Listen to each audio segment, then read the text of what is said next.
السلام علیکم. سلسلہ کی نئی نشست اور موضوع آج بھی ہمارا وہی مسئلہ فلسطین اور اس سے جڑے جو معاملات ہیں. ظاہر اس وقت پوری دنیا کی سرخیوں کا مرکز و محور مسئلہ فلسطین ہی ہے. سر, اس دوران ہم متعدد بار ایک چیز سنتے رہے ہیں یا پڑھتے رہے ہیں, ارض موعود, پرومسڈ لینڈ. یہ ظاہر ہے فلسطین کی تقسیم اور اسرائیل کے قیام کا بنیاد بھی یہی چیز بنی ہے. تھوڑا سا ہمیں اس بارے میں ایک ڈیٹیل یہ بتا دیجیے گا کہ ظاہر ہے یہ ایک اسرائیلیوں کے دعوے کے مطابق 4,000 سال یا 5,000 سال پہلے یا جتنے بھی ان کا تھا, یہ ان کی زمین تھی جس سے ان کو نکالا گیا تھا. یہ بنیادی طور پہ کانسیپٹ کیا ہے؟ ارض موعود کا جو تصور ہے, اس کا مطلب یہ ہے کہ وہ زمین جس کا اللہ نے ان سے وعدہ کیا تھا. قدیم بائبل کی روایات میں ایسی چیزیں موجود ہیں جن میں اللہ تعالیٰ نے حضرت موسیٰ علیہ السلام, قرآن پاک میں بھی موجود ہے, اللہ تعالیٰ نے ان سے وعدہ کیا تھا کہ آپ کو زمین دیں گے, اور پھر حضرت داؤد علیہ السلام کے ذریعے انہیں وہ زمین دے بھی دی گئی کہ یہاں پر آپ آ کر بس جاؤ. یہ وہاں کے مقامی نہیں تھے. پہلی بات یہ کلیئر ہونی چاہیے کہ اس وقت بھی یہ باہر سے مصر سے یہ آئے تھے. حضرت موسیٰ علیہ السلام انہیں مصر سے نکال کر لائے تھے. اس کے بعد یہ یہاں پر آ کر کنعان کی جو سرزمین تھی, یہ کنعانی ادھر سے پہلے موجود تھے. یہ جدی پشتی وہیں کے تھے ادھر سے, مطلب 4-5 ہزار سال قبل مسیح بھی یہ وہیں پر تھے. مثلا اصل جو باشندے تھے تو یہ آئے, یہاں پر آئے, انہیں وہ زمین مل گئی. جب زمین ملی, انہوں نے وہاں پر اپنا ہیکل سلمانی بنایا.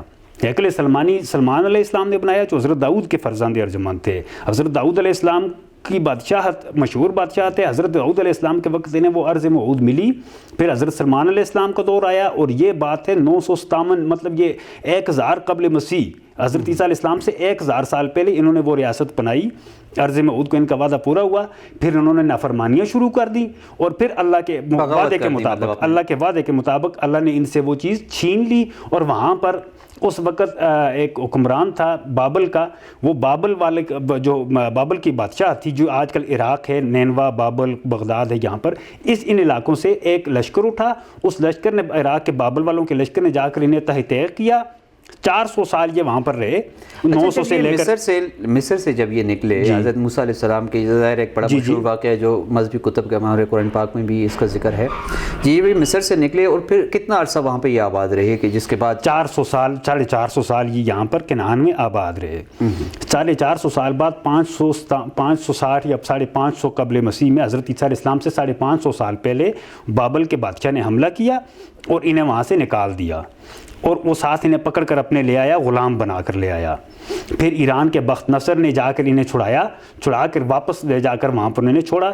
اب پہلا معبد انہوں نے تعمیر کیا تھا حضرت سلمان علیہ السلام نے, جسے ہیکل سلمانی کہتے ہیں. اس کے بعد دوسرا ہیکل انہوں نے وہاں پر تعمیر کیا 497 میں قبل مسیح میں.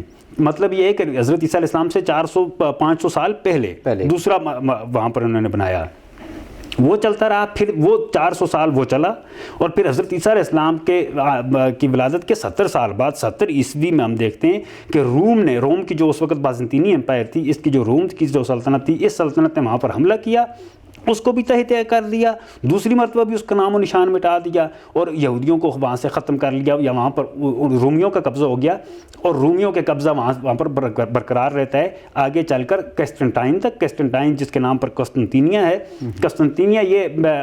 قسطنطین جو ہے وہ تقریباً 400 عیسوی میں یا 350 عیسوی میں وہ اس وقت آیا. حضرت عیسیٰ علیہ السلام سے 300-400 سال بعد آیا. اس وقت اس نے آ کر عیسائیت قبول کر لی. جو روم کا جو بادشاہ تھا اس نے عیسائیت قبول کر لی. تو یہ علاقہ اس کے بعد عیسائیت کے اس تابع چلا گیا. لیکن یہاں پر کوئی نہیں تھی, کوئی ہیکل یا کوئی معبد تعمیر نہیں تھا. جو 2 معبد تعمیر ہوئے تھے, جو پہلا تعمیر کیا گیا حضرت سلمان علیہ السلام نے کہا جاتا ہے, دوسرا جو تعمیر کیا گیا اس کے بعد کیا گیا جس وقت یہاں سے بابل کی رہائی, بابل سے جب یہ رہا ہو کر وہاں پر پہنچے, انہوں نے دوسرا بنایا. اور اس کے بعد یہاں پر ان کا کوئی بھی ایسی مذہبی تعمیر ایسی کوئی موجود نہیں تھی. اچھا, اس کے بعد یہ ہوتا ہے کہ یہ سارا علاقہ عیسائیت کے اس میں چلا جاتا ہے. اس دوران حضرت عیسیٰ کی ولادت ہوتی ہے. اس دوران یہاں پر یروشلم کے جو واقعات ہیں, یہیں پر حضرت عیسیٰ کی ولادت ہوتی ہے. اور ادھر کے بعد عیسائیت قبول کر لیتی ہے روم کی سرکار جو ہے روم کی جو سلطنت ہے اس کا بادشاہ عیسائیت قبول کر لیتا ہے. یہاں سے آگے یہ عیسائیت کے پاس, عیسائیوں کے پاس چلا گیا. مطلب یہ پورا خطہ جو ہے اس پہ پورا خطہ روم, یہ شام جو ہے وہ مسیح مذہب کے ہو گئے, تو یہ عیسائیوں کے ساتھ چلا گیا معاملہ.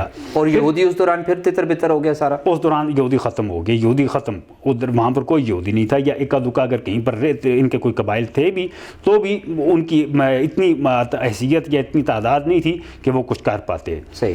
پھر ہم دیکھتے ہیں کہ حضرت عمر رضی اللہ تعالیٰ عنہ نے سن 635 ہجری میں یہاں پر یہ فتح کرنا شروع کیا. 635 میں اس کے بعد حضرت عمر کا دور شروع ہوتا ہے 640 تک. اس عرصے میں انہوں نے فلسطین کو فتح کر لیا, یہ سارے ایریے. مطلب مسلمانوں نے لشکر وہاں پر گیا, انہوں نے لڑنے سے انکار کر دیا. جو وہاں پر عیسائیت کے جو بڑے پادری تھے یا جو بڑے لوگ تھے, قیادت تھی, اس قیادت نے کہا کہ حضرت عمر خود آئیں, مسلمانوں کے خلیفہ خود آئیں, ہم ان کے سامنے سرنڈر کرتے ہیں. تو پھر انہوں نے سرنڈر کیا اور ایک دستاویز لے کر دے دی کہ یہ مسلمانوں کے حوالے کر دیا. کوئی قتل عام نہیں ہوا, سب کو پرامن طور پر وہاں پر رہنے کی, مطلب مسلمانوں کے تصرف میں اگر یہ جگہ آئی کسی خونریز جنگ کے نتیجے میں نہیں آئی, بلکہ باہمی نیگوسیشنز کر کے, بات چیت کر کے, مکالمے کے ذریعے وہ ان سے حاصل کر لی. صحیح.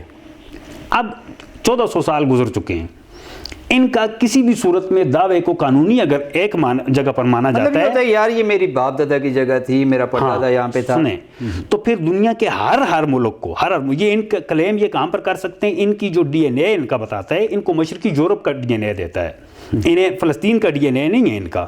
یہ جو یہاں پر فلسطین میں آ کر بیٹھے ہوئے ہیں, اگر ہم ان کے اس بنیاد پر بھی اس دعوے کو پرکھنے کی کوشش کریں کہ کیا یہ ارض موعود والے یہ وارث وہ ہیں بھی کہ نہیں ہیں, وہ ان سب کا ڈی این اے, یہ بن گوریان ہے, یہ سب کا مشرقی یورپ کا ڈی این اے, یورپین نسل کے, مشرقی یورپ کا, رشیا, پولینڈ, جرمنی, مشرقی جرمنی, یا پہلے جو مشرقی جرمنی تھا, یا سوئٹزرلینڈ یا انگلینڈ اور یہ سویڈن, یہ ان علاقوں کے, ان کا ڈی این اے اس علاقے کا نہیں ہے.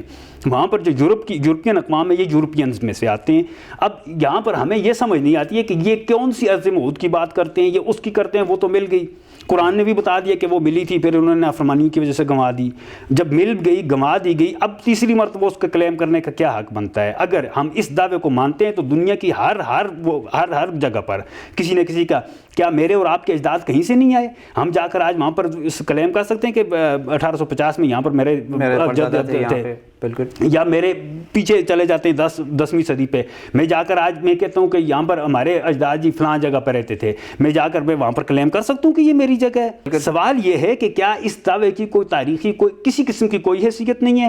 البتہ اس کی جو جڑیں ہیں, ان جڑوں سے متعلق سب سے پہلے یہ تصور اٹھتا ہے 17ویں صدی میں انقلاب فرانس کے زمانے کا. یہ تصور ہے 1770-73 میں, میرے خیال میں وہ بندہ فوت ہو گیا تھا ان کا, ایک تھا اشکنازی یہودیوں کا, جس نے یہ سارا سب سے پہلے تصور دیا تھا. اس نے یہ کہا تھا کہ ایک مسیحا نے آنا ہے.